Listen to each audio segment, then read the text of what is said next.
मधुबन के बाबा, मधुबन के बाबा मुरली वाले, आपका क्या कहना, आपका क्या कहना। ओम शांति। आज 6 अप्रैल 2022 के साकार मधुर महावाक्य हैं। आज मीठे मीठे बाप दादा बोले, मीठे बच्चे, ज्ञान की गुह्य बातों को सिद्ध करने के लिए विशाल बुद्धि बन बहुत युक्ति से समझाना है। कहा जाता है सांप भी मरे लाठी भी न टूटे। मीठे बच्चे, बाबा ने आज कहा, मीठे बच्चे, ज्ञान की गुह्य बातों को सिद्ध करने के लिए विशाल बुद्धि बन बहुत युक्ति से समझाना है। कहा जाता है सांप भी मरे लाठी भी न टूटे। आज बाबा ने प्रश्न पूछा कि हाहाकार के समय पास होने के लिए कौन सा मुख्य गुण जरूर चाहिए, और उत्तर में बाबा कहते धैर्यता का। लड़ाई के समय ही तुम्हारी प्रत्यक्षता होगी। जो मजबूत होंगे वही पास हो सकेंगे। घबराने वाले नापास हो जाते हैं। अंत में तुम बच्चों का प्रभाव निकलेगा। तब कहेंगे अहो प्रभु तेरी लीला। सब जानेंगे गुप्त वेश में प्रभु आया है। और दूसरा प्रश्न पूछा बाबा ने, सबसे बड़ा सौभाग्य कौन सा है? और उत्तर में बाबा कहते स्वर्ग में आना भी सबसे बड़ा सौभाग्य है। स्वर्ग के सुख तुम बच्चे ही देखते हो। वहां आदि मध्य अंत दुख नहीं होता। यह बातें मनुष्य की बुद्धि में मुश्किल ही बैठती हैं। मुरली का गीत है नई उम्र की कलियां। ओम शांति। भगवानुवाच। आगे श्री कृष्ण भगवानुवाच कहते थे, अब तुम बच्चों को निश्चय हुआ है श्री कृष्ण भगवानुवाच नहीं है। श्री कृष्ण तो त्रिकालदर्शी अर्थात सुदर्शन चक्रधारी नहीं है। अब यह अगर भक्त लोग सुने तो बिगड़ेंगे। कहेंगे तुम इनों की श्रद्धा क्यों कम करते हो, जबकि इनका निश्चय कृष्ण में है कि वह सुदर्शन चक्रधारी है। सुदर्शन चक्र हमेशा विष्णु को या कृष्ण को ही देते हैं। दुनिया को तो ये मालूम ही नहीं कि श्री कृष्ण और विष्णु का क्या संबंध है। ना जानने के कारण सिर्फ विष्णु को व कृष्ण को सुदर्शन चक्रधारी कह देते हैं। सुदर्शन चक्र के अर्थ का भी किसी को पता नहीं है। सिर्फ चक्र दे दिया है मारने के लिए। उसे एक हिंसक हथियार बना दिया है। वास्तव में उनके पास ना हिंसक चक्र है ना अहिंसक। ज्ञान भी राधे कृष्ण या विष्णु के पास नहीं है। कौन सा ज्ञान? यह सृष्टि चक्र के फिरने का ज्ञान। वह सिर्फ तुम्हारे में है। अब यह तो बड़ी गुह्य बातें हैं। यह सब बातें युक्ति से कैसे समझाई जाएं जो समझ में आ जाए, प्रीत भी कायम रहे। बाबा कहते ये युक्ति से कैसे समझाएं कि समझ भी आ जाए और प्रीत भी कायम रहे। सीधा समझाने से बिगड़ेंगे। कहेंगे कि आप देवताओं की निंदा करते हैं क्योंकि वह सब है एक समान, सिवाय तुम ब्राह्मणों के। तुम कितनी छोटी छोटी बच्चियां हो। बाबा तो कहते हैं छोटी छोटी बच्चियों को ऐसा होशियार करना चाहिए जो प्रदर्शनी में समझाने के लायक बने।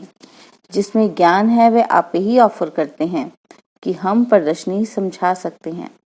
ब्राह्मणियों की बड़ी विशाल बुद्धि चाहिए। प्रदर्शनी में समझाने के लिए सर्विसेबल को भेजना चाहिए। सिर्फ देखने का शौक नहीं। पहले पहले तो ये निश्चय चाहिए कि गीता का भगवान निराकार परम पिता परमात्मा शिव है। श्री कृष्ण को भगवान नहीं कहा जाता है, इसलिए गीता भी रॉन्ग है। यह बिल्कुल नई बात हो गई दुनिया में। दुनिया में सब कहते हैं कृष्ण ने गीता गाई। यहाँ समझाया जाता है कृष्ण गीता गा न सके। जो मोर मुकुटधारी है, डबल सिरताज है, वह सिंगल ताज सूर्यवंशी, चंद्रवंशी व वैश्य, शूद्रवंशी कोई भी गीता की नॉलेज को नहीं जानते। वह नॉलेज भगवान ने ही सुनाए भारत को स्वर्ग बनाया था।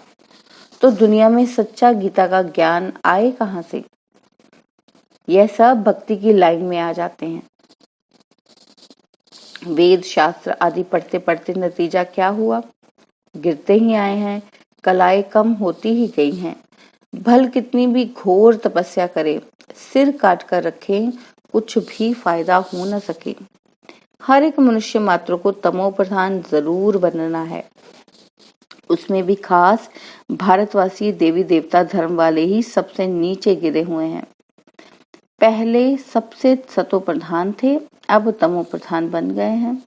जो बिल्कुल ऊंच पैराडाइज के मालिक थे, वह अब नरक के मालिक बन गए हैं। तुम बच्चों की बुद्धि में ये रहना चाहिए कि शरीर पुरानी जुत्ती है जिससे हम पढ़ रहे हैं। देवी देवता धर्म वालों की सबसे जास्ती पुरानी जुत्ती है। भारत शिवालय था, देवताओं का राज्य था, हीरे जवाहरों के महल थे। अब तो वैश्यालय में असुर विकारियों का राज्य है। ड्रामा अनुसार फिर इनको वैश्यालय से शिवालय बनना ही है। बाप समझाते हैं सबसे जास्ती भारतवासी ही गिरे हैं। आधा कल्प तुम ही विषय विकारी थे। अजामिल जैसी पाप आत्मा भी भारत में ही थे। सबसे बड़ा पाप है विकार में जाना। देवताएं जो संपूर्ण निर्विकारी थे, वह अब विकारी बने हैं, गोरे से सांवरे बने हैं, सबसे ऊंच ही सबसे नीच बने हैं। बाप कहते हैं जब संपूर्ण तमो प्रधान बन जाते हैं, तब उन्हों को मैं आकर संपूर्ण सतो प्रधान बनाता हूँ। अभी तो कोई को संपूर्ण निर्विकारी कह ना सके। बहुत फर्क है। भल करके ये जन्म कुछ अच्छा है, आगे का जन्म तो अजामिल जैसा होना चाहिए। बाप कहते हैं मैं पतित दुनिया और पतित शरीर में ही प्रवेश करता हूँ, जो पूरे 84 जन्म भोग तमो प्रधान बने हैं। भल इस समय अच्छे घर में जन्म है, क्योंकि फिर भी बाबा का रथ बनना है। ड्रामा भी कायदे से बना हुआ है, इसलिए साधारण रथ को पकड़ा है। यह भी समझने की बातें हैं। तुम बच्चों को सर्विस का बहुत शौक चाहिए। बाबा को देखो कितना शौक है। बाप तो पतित पावन है, सर्व का अविनाशी सर्जन है। तुमको कैसे अच्छी दवाई देते हैं। कहते हैं मुझे याद करने से तुम कब रोगी नहीं बनेंगे। तुमको कोई दवा दरमल नहीं करनी पड़ेगी। यह श्रीमत है ना कि कोई गुरु मंत्र आदि है। बाप कहते हैं मुझे याद करने से तुम्हारे विकर्म विनाश होंगे, फिर माया का विघ्न नहीं आएगा। तुम महावीर कहलाएंगे। स्कूल में रिजल्ट पिछाड़ी को ही निकलती है, यह भी अंत में मालूम पड़ेगा। जब लड़ाई शुरू होती है, तब तुम्हारी भी प्रत्यक्षता होती है। देखेंगे तुम कितने निडर निर्भय बने हो। बाप भी निर्भय है ना। कितना भी हाहाकार मच जाए, धैर्यता से समझाना है कि हमें तो जाना ही है। चलो तो हम चलें अपने मंजिल माउंट आबू बाबा के पास। घबराना नहीं है, घबराने में भी नापास हो जाते हैं। इतना मजबूत बनना है। पहले पहले आफतें आएंगी फैमिन की। बाहर से अनाज आ नहीं सकेगा, मारामारी हो जाएगी। उस समय कितना निडर बनना पड़े। लड़ाई में कितने पहलवान होते हैं। कहते हैं मरना और मारना है, जान का भी डर नहीं है। भल उनको यह भी ज्ञान नहीं है कि शरीर छोड़ दूसरा लेंगे। उनको तो सर्विस करनी है। वो लोग सिखाते हैं बोलो गुरु नानक की जय, हनुमान की जय। तुम्हारी शिक्षा है शिव बाबा को याद करो। वह नौकरी तो करनी ही है अथवा देश सेवा तो करनी ही है। जैसे तुम शिव बाबा को याद करते हो, इस प्रकार कोई भी याद नहीं करते हैं। शिव के भक्त तो ढेर हैं, परंतु तुमको डायरेक्शन मिलते हैं शिव बाबा को याद करो। वापिस जाना है, फिर स्वर्ग में आना है। अब सूर्यवंशी चंद्रवंशी दोनों ही राज्य स्थापन हो रहे हैं। ये ज्ञान सबको मिलेगा। जो प्रजा बनने लायक होगा वह उतना ही समझेगा। अंत में तुम्हारा बहुत प्रभाव निकलेगा। तब तो कहेंगे अहो प्रभु तेरी लीला। जानेंगे कि प्रभु गुप्त वेश में आया है। कोई कहे परमात्मा का व आत्मा का साक्षात्कार हो परंतु साक्षात्कार से कोई फायदा नहीं है। समझो सिर्फ लाइट चिंगारी देखी, परंतु समझेंगे कुछ भी नहीं कि ये कौन है, किसकी आत्मा है, वह परमात्मा है। देवताओं के साक्षात्कार में फिर भी बाबा कहते फिर भी कुछ भवका होता है, खुशी होती है। यहाँ तो यह भी नहीं जानते कि परमात्मा का रूप क्या है। जितनी पिछाड़ी होती जाएगी तो बाबा बुद्धि का ताला खोलता जाएगा। स्वर्ग में आना यह भी सौभाग्य है। स्वर्ग के सुख और कोई देख ना सके। स्वर्ग में यथा राजा तथा प्रजा रहते हैं। अब न्यू दिल्ली नाम रखा है, परंतु न्यू भारत कब था, यह तो पुराना भारत है। नए भारत में सिर्फ देवता धर्म था, बिल्कुल थोड़े थे, अब तो बहुत हैं। कितना रात दिन का फर्क है, अखबार में भी समझा सकते हैं। तुम न्यू दिल्ली न्यू भारत कहते हो, परंतु नव भारत न्यू दिल्ली तो नई दुनिया में होगी, वह तो पैराडाइज होगा, तो तुम कैसे बना सकते हो। यहाँ तो अनेक धर्म हैं और वहाँ एक ही धर्म है। ये सारी समझने की बातें हैं। हम सब मूल वतन से आए हैं। हम सब आत्माएं ज्योतिर्बिंदु स्टार मिसल हैं। जैसे स्टार आकाश में खड़े हैं, कोई गिरते भी नहीं हैं, ऐसे हम आत्माएं ब्रह्मांड में रहती हैं। बच्चों को अब मालूम पड़ा है कि निर्वाण धाम में आत्मा बोल न सके क्योंकि शरीर नहीं है। तुम कह सकते हो कि हम आत्माएं परम धाम के रहने वाली हैं। यह नई बात है। शास्त्रों में लिख दिया है कि आत्मा बुदबुदा है, सागर में समा जाती है। तुम अब जानते हो पतित पावन बाप सबको लेने के लिए आया है। 5000 वर्ष के बाद ही भारत स्वर्ग बनता है। यह ज्ञान किसी की बुद्धि में नहीं है।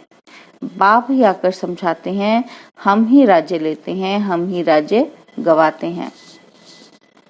इनकी नो एंड। ड्रामा से कोई छूट नहीं सकता। कितनी सहज बातें हैं, परंतु किसी की बुद्धि में ठहरती ही नहीं है। अभी आत्मा को अपने 84 जन्मों के चक्र का मालूम पड़ा है, जिससे चक्रवर्ती महाराजा महारानी बनते हैं।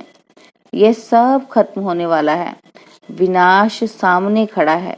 फिर क्यों लोभ जास्ती करें धन इकट्ठा करने का। बाबा कहते हैं सर्विसेबल बच्चा है तो उनकी यज्ञ से पालना होती है। सर्विस नहीं करते तो ऊंच पद भी नहीं मिलेगा। बाबा से पूछ सकते हो कि हम इतनी सर्विस करते हैं जो ऊंच पद पाएं। बाबा कह देते हैं आसार ऐसे दिखाई देते हैं जो तुम प्रजा में चले जाएंगे। यहाँ ही मालूम पड़ जाता है। छोटे छोटे बच्चों को भी सिखलाकर इतना होशियार बनाना चाहिए जो प्रदर्शनी में सर्विस कर शो करें। अच्छा, मीठे मीठे सिकिलदे बच्चों प्रति माता पिता बाप दादा का याद प्यार और गुड मॉर्निंग। रूहानी बाप की रूहानी बच्चों को नमस्ते। हम रूहानी बच्चों की रूहानी बाप दादाजी को दिलवा जान सिकवा प्रेम से नमस्ते। ओम शांति। प्यारे बाबा, मीठे बाबा, मेरे बाबा, शुक्रिया बाबा, शुक्रिया बाबा, शुक्रिया बाबा। धारणा के लिए मुख्य सार है। पहला पॉइंट है बाप समान निर्भय निडर बनना है। धैर्यता से काम लेना है, घबराना नहीं है। और सेकंड पॉइंट है विनाश सामने है, इसलिए जास्ती धन इकट्ठा करने का लोभ नहीं करना है। ऊंच पद के लिए ईश्वरीय सेवा कर कमाई जमा करनी है। और बाबा ने आज वरदान दिया सर्व खजाने जमा कर रूहानी फखर में रहने वाले बेफिक्र बादशाह भव। सर्व खजाने जमा कर रूहानी फखर में रहने वाले बेफिक्र बादशाह भव। बाप दादा द्वारा सब बच्चों को अखुट खजाने मिले हैं। जिसने अपने पास जितने खजाने जमा किए हैं उतना उनकी चलन और चेहरे में वह रूहानी नशा दिखाई देता है। जमा करने का रूहानी फखर अनुभव होता है। जिसे जितना रूहानी फखर रहता है उतना उनके हर कर्म में वह बेफिक्र बादशाह की झलक दिखाई देती है, क्योंकि जहाँ फखर है वहाँ फिक्र नहीं रह सकता। जो ऐसे बेफिक्र बादशाह हैं वे सदा प्रसन्न चित्त हैं। स्लोगन है ज्ञानी तो आत्मा वह है जो ज्ञान डांस के साथ संस्कार मिलन की डांस जानता है। ज्ञानी तो आत्मा वह है जो ज्ञान डांस के साथ संस्कार मिलन की डांस जानता है। ओम शांति। और अब यह एक बहुत अच्छी वीडियो भी जरूर देखें।